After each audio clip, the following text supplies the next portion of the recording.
Friends, welcome to my channel. Sunday special biryani.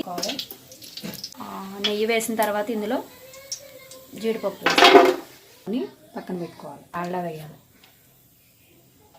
Oil వేయాలి, ఒకటే బిర్యానీ సామాను వేసుకోవాలి. ఉల్లిపాయ ముక్కలు, క్యారెట్ ముక్కలు, టమాటా ముక్కలు, కరివేపాకు వేసుకోవాలి. అల్లం వెల్లుల్లి పేస్ట్ వేసి గరం మసాలా వేసి ఫ్రై చేసుకోవాలి. ఇప్పుడు ఇందులో వాటర్ వేసుకోవాలి,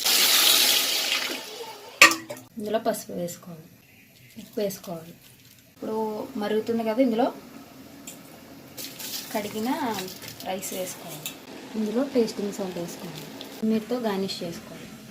జీడిపప్పు కూడా ఇందులో వేసాలి. అంతేనండి, రెడీ అయిపోయింది సండే స్పెషల్ వేడి వేడి biryani, chicken curry, mutton curry. ఇలా మీరు కూడా ట్రై చేయండి.